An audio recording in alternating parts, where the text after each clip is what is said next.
everyone, welcome to day 16 of 31 days of Halloween. Today's video is on this demon-inspired look. This is a recreation of Desi's demon, as she calls it, demon crossed with a Smurf. And this is one of my favorite looks that she's ever done, so I had to recreate it, so 100% of the credit goes to her. I will leave her links in the down bar, so if you guys want to see how I got this look, then just keep on watching. Okay, let's get started. So to start off, I'm taking my Morphe 35B palette in this gray purple shade, and I'm just going to place this in my eyebrows just so that it's easier to put the shadow over it to fill in our brows rather than over paint. And then I'm going to take a really dark black shadow. This is from the Kat Von D Shade and Light palette, and I'm just going to fill in my natural eyebrow shape with the black shadow.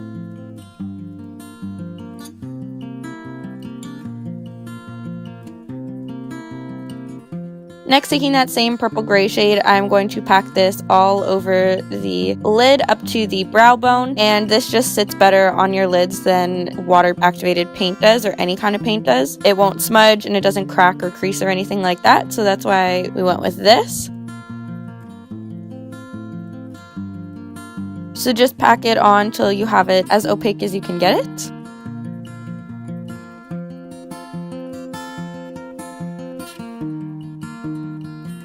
And then next, taking my Tarteist Pro Palette and this darker gray tone purple shade, I'm going to use this for the crease of my eye. So I'm putting this as my transition shade, so I'm bringing this quite high up, and then I also pack it on the outer corner of my eye.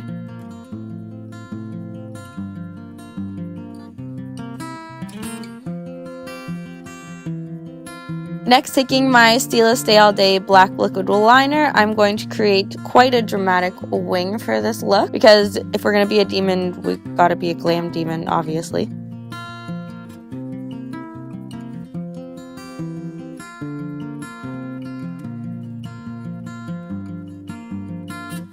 And then going back in with a darker purple shade, I'm going to deepen that outer crease, just connecting the wing and bringing it up to about halfway into the eye.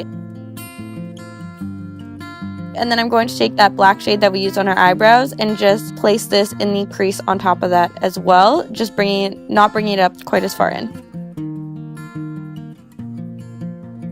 And next, I'm going to take a white pencil liner. I'm going to sketch the holes on our face. So these do not have to be perfect at all. I actually ended up liking the ones that were slimmer and closer together better. So I end up changing a bit of the shape as I paint over them.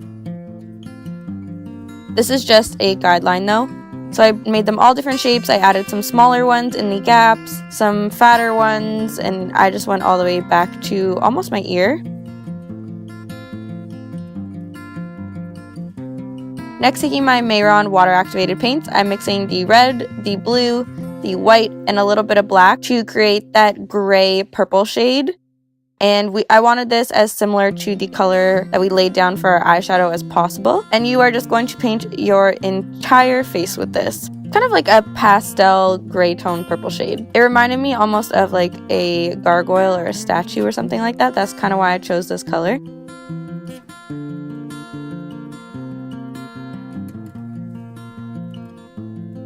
So I started on my forehead, and then I worked my way down my face and my body. And when I got to the holes, I took a smaller detailed brush and I outlined the holes first, and then I filled in the gaps beside them. I found that the easiest.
So again, just going around all the holes and filling in the gaps. Like I said, I did change the shape of some of them a little bit to make them longer and skinnier and a little bit closer together. I just really like the way it turned out.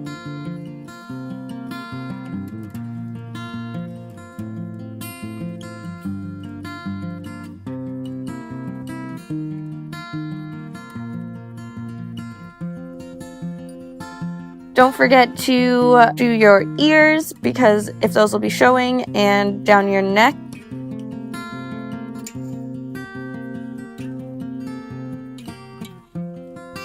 So I went all the way down, like past my shoulders, just where you guys could see up to.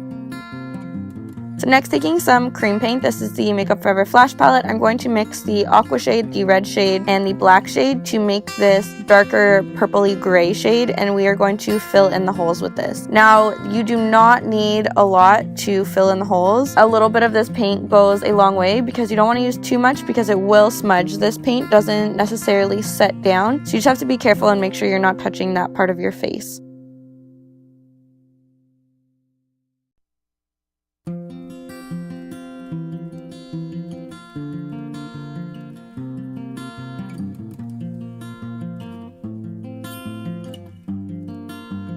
So this is pretty straightforward, just outline the holes, fill them in, fill in the shapes that are left over.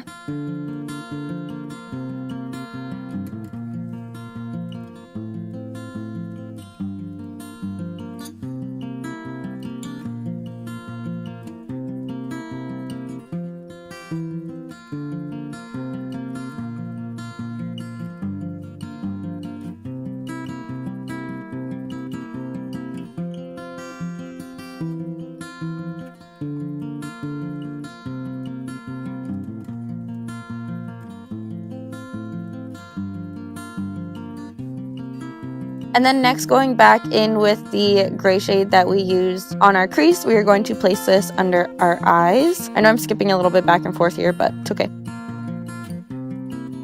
And then going in with the two darker crease shades that we used, I'm going to place this closer to the lash line. Then for lashes today, I'm using Koko Demi G lashes. And then I'm going to take a black Kohl liner and line my waterline as well as my tight line. So next, we're going to go back in with those same two crease shades, and we are going to shade in the holes that we made. So you want to keep the shadow closest to the top, and you want to keep the shadow coming from the same side at all times. So I chose to do the left-hand side. It's going to be darkest at the top left corner and then fade out. And then I just very lightly outlined the left side of the hole. And that creates a lot of dimension and looks very 3D and realistic. Desi in her video is saying that she learned this from Made You Looks video, so you can also check that out. And I actually love the way the holes turned out. I think they looked absolutely amazing, if I do say so myself. So you just want to fade the top left corner into the rest of the hole, and then just very gently outline the left-hand side, because that is where the shadow is coming from the left-hand side, so the light source is coming from the right. So even when you move on to the other side of the face, you want the shadow coming from the same side, because it wouldn't switch sides.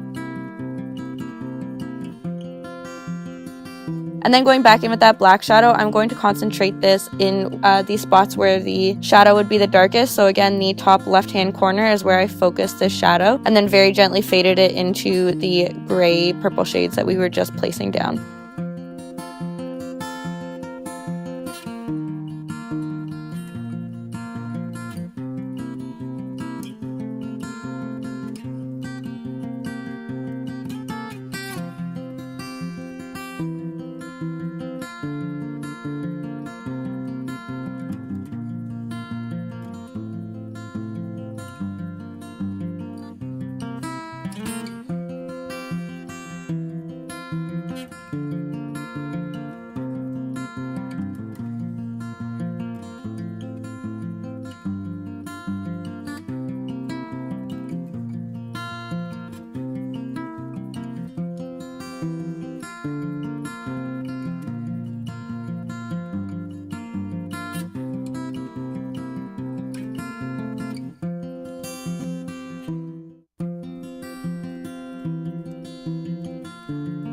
And then next going in with that cool tone purple shade again that we've been using. And then next going in with that purple shade that we've been using since the beginning, we are going to place this on the top left corner of the holes. I just outlined the top of the holes, and this created the effect that they were sunken into our skin and that the skin around it was raised. Just be careful when you're doing this part though, because the grease paints, like I said, can still be smudged very easily, so try to avoid touching those.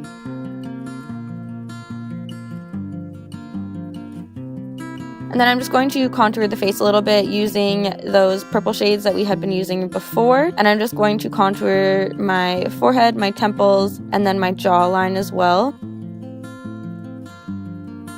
Try not to touch any of the holes because, like I said, they smudge very easily. And then this part is optional. I took some gelatin and mixed it with some glycerin. There's a bunch of recipes for SFX gelatin on YouTube. And I mixed in some of that purple eyeshadow that we were using originally for our crease. And then I heated it up in the microwave and dripped it down my face. I do like how this turned out, but at the same time I was a little bit sad that you couldn't see all the dimension that I just put into the holes. So this part is totally optional, but it does look pretty cool afterwards.